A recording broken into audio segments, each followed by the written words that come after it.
Hi, my name is Fernando Stovells from Stovells restaurant in Chobham, Surrey, and what I will be speaking about is our bespoke tasting menu.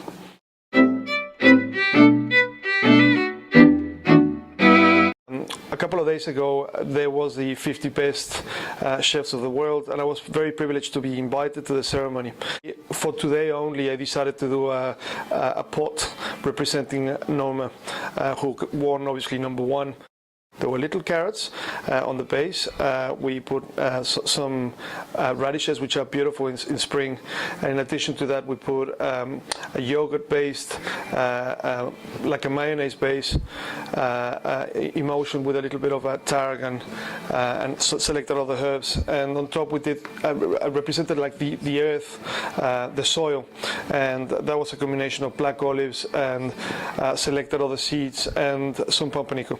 The second course is pretty much Christie's and my inspiration. Yeah, a turnip, custard, and the basis of it is very similar to do like a beurre blanc, but obviously instead of using the element of vinegar, we use the element of turnip juice. We put yarrow, we put a little bit of fermented breadcrumbs to get a little bit of the texture, crunchy texturing within the dish. And at last we finish cooking the turnips just on salted water. Now, St. George's mushrooms are very peculiar. I personally find them that they taste like watermelon, and they're very sweet, and you can only have them very, very limited time of the year. So it is a celebration to not only St. George's, but it's a celebration of the mushroom. We used vine embers from an estate called Hushheath here in Britain, and we have a bread. Unfortunately, we didn't do it. It's called crystal bread. We actually buy it already done, and it's very aerated. And the origination of this bread comes from Ferran Adrià, from El Bulli. But we usually do pork lard, and then we shave some St. George's mushrooms raw on top of it. On this particular occasion, what we've done is we use beautiful quality, an olive oil called Arnor, which is part of the Alberquina trees.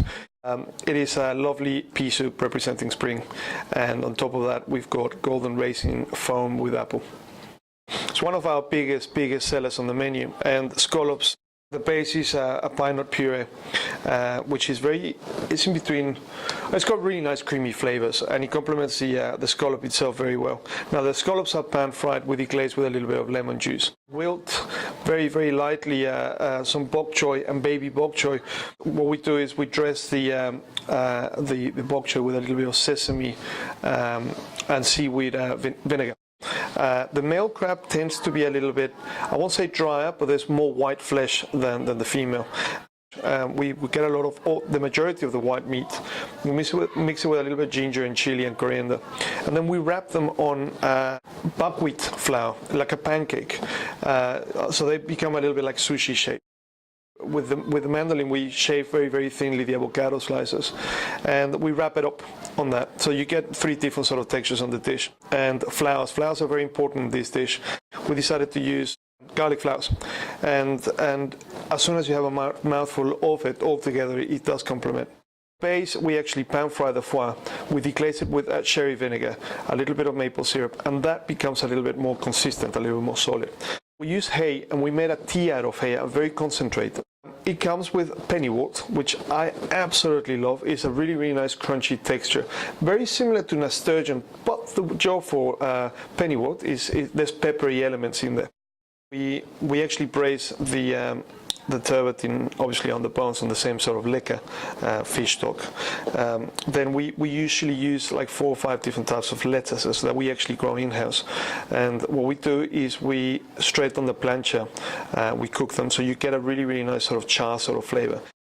Then we finish them in the grill. Again, we use oak. Oak's a little bit lighter, so it's not so aggressive. We shock the oyster. We wrap it in Gaddafi pastry, which gives a crunchy element, because you still need some sort of texture on the dish. And we deep fry that, and obviously we put that on the side. There's nothing more comforting than having the flavor of the oyster that is nice and crunchy. We use absolutely the whole animal. We cook the shoulders and the legs, and we obviously braise, and we cook them very, very slowly. We usually roll them to a sort of Ballantine shape, a little bit sort of cylindrical shape. And we add into this mix some pistachios and some different alliums. We usually like to grill the loin The loin is heavily seasoned with cumin. And a little bit of cinnamon and chili. Christy came up with a lovely pineapple sorbet. Has got obviously the stem ginger together, and obviously mixes that on the cheesecake. And then on base we put the pine nuts.